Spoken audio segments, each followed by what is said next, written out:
Bapak, Ibu, dan saudara-saudari yang dikasihi Tuhan, dalam Injil Markus di hari Minggu biasa ke-26 ini, kita diajak untuk merenungkan bagaimana berkat Tuhan itu mengalir melalui kita untuk banyak orang. Pada saat Yohanes, salah satu murid dari ke-12 Rasul tadi, berkata kepada Yesus, "Guru, kami melihat seseorang yang bukan pengikut kita mengusir setan dalam namamu. Lalu kami cegah karena dia bukan pengikut kita."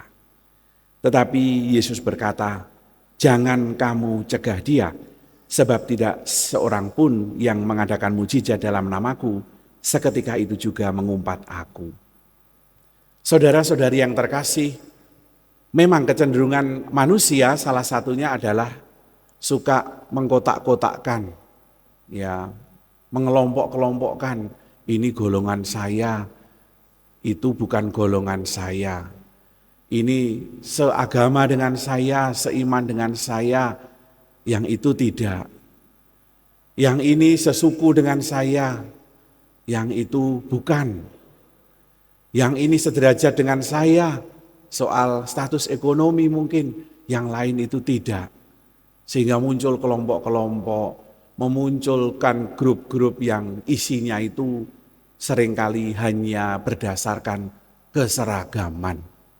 Ya, sesuku, seagama mungkin, atau yang lain. Manusia cenderung untuk mengkotak-kotakkan itu. Dalam pengalaman Injil hari ini, Yohanes pun demikian. Pandangan Yohanes ya dikoreksi oleh Tuhan Yesus karena ia melihat ada orang lain yang melakukan mukjizat atas namamu Yesus, tapi bukan pengikutmu, bukan golongan kita. Tetapi Yesus membuka pikiran Yohanes bahwa jangan kamu cegah, berkat pun mengalir melalui mereka.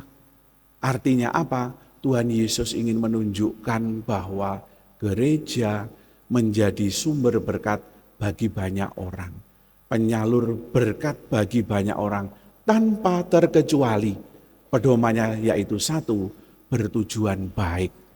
Sesuai dengan misi Kristus di tengah dunia, yaitu mewartakan kabar gembira. Saudara-saudari yang terkasih, Tuhan Yesus mengajarkan kepada Yohanes dan tentu juga para murid yang lain termasuk kita, bahwa berkat itu mengalir banyak bagi orang-orang yang memiliki pikiran yang positif, memiliki pandangan yang baik tentang orang lain, dimulai dari situ dulu. Tidak mempersoalkan soal golongannya dulu, soal alirannya dulu, bukan, tetapi pada saat orang memiliki pandangan yang baik kepada orang lain dan sesamanya, itu sudah menjadi modal yang baik untuk sesuatu di mana berkat itu terjadi. Apalagi di negara kita, di mana hidup beraneka ragam agama, suku bangsa, atau etnis, budaya, dan sebagainya. Bapak Paus Fransiskus mengapresiasi dengan luar biasa kebinekaan kita Indonesia. Meskipun tidak sedikit ya, masyarakat kita yang masih memiliki semangat yang seperti halnya Yohanes tadi, ini bukan golongan saya, jangan boleh untuk ini.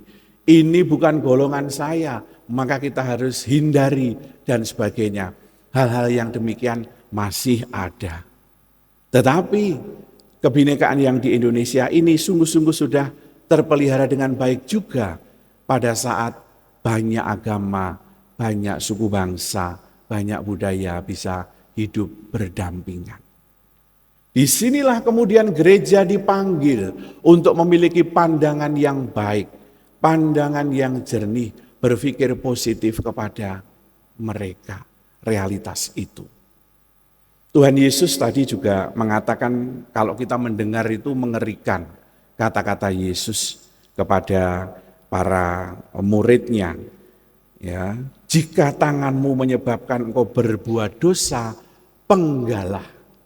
Lebih baik engkau masuk dalam kerajaan surga dengan tangan buntung, satu tangan saja.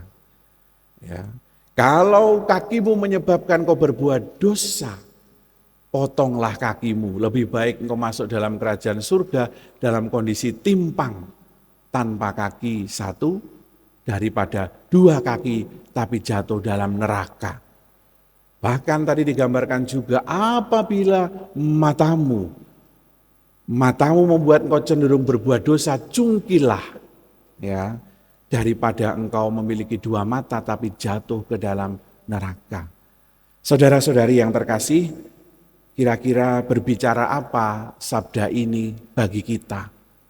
Tentu bukan kemudian seperti itu yang harus terjadi dalam diri kita secara letterlek. Nek ngono rak do sikile buntung kabeh, ya ndak punya tangan, motone sisih tok, ya karena kita itu banyak berbuat dosa, ya. Indera kita ini seringkali membawa kita pada godaan dosa. Yesus mengatakan ini untuk mengatakan bahwa gunakanlah matamu untuk kebaikan, bukan untuk yang lain, hanya untuk kebaikan. Penekanan yang ini Yesus katakan sebenarnya itu. Gunakanlah kakimu juga untuk kebaikan. Gunakanlah juga pikiranmu, hatimu untuk kebaikan. Termasuk mulut kita juga. Seluruh indera kita ini oleh Tuhan Yesus ingatkan itu adalah sarana untuk kita menggunakannya di dalam kebaikan. Bukan untuk yang lain. Maka gambaran Yesus tadi, cungkilah matamu, penggalah tanganmu, kakimu, mau menggambarkan ya daripada tidak berguna. Karena isinya hanya dosa, maka mending kamu tidak punya kaki. Yesus ingin mengatakan itulah yang hendaknya kita lakukan dengan indera kita. Yaitu apa? Melakukan kebaikan, berpikir tentang kebaikan, melihat tentang kebaikan. Dan disitulah kemudian terjadi berkat. Saudara-saudari yang terkasih, sejalan dengan apa yang dalam awal sabda tadi, kita diajak untuk berpikir positif kepada orang lain dan realitas di sekitar kita. Demikian pula indera kita. Kita gunakan indera itu untuk menjadi sarana berkat bagi banyak orang. Maka mulai hari ini, mari Bapak Ibu dan saudara-saudari terkasih, kita renungkan, sudahkah tanganku lebih banyak berbuat kebaikan daripada berbuat dosa? Apa itu? Berbuat kebaikan tentu dengan tangan ini kita bekerja. Dengan tangan kita membantu orang lain. Dengan tangan kita juga berdoa dan seterusnya. Tapi tangan juga bisa berfungsi untuk apa? Untuk nyolong, mencuri. Tangan juga bisa berfungsi untuk ngampleng, untuk jotos, menyakiti orang lain. Mari kita renungkan sejauh mana indera yang kita punya itu lebih banyak berguna untuk kebaikan ataukah sebaliknya. Hari ini Tuhan Yesus mengajak kita untuk menjadi pribadi yang penuh dengan sarana berkat, yaitu menggunakan indera kita dengan untuk kebaikan. Berkat Tuhan melimpah untuk kita semuanya. Amin.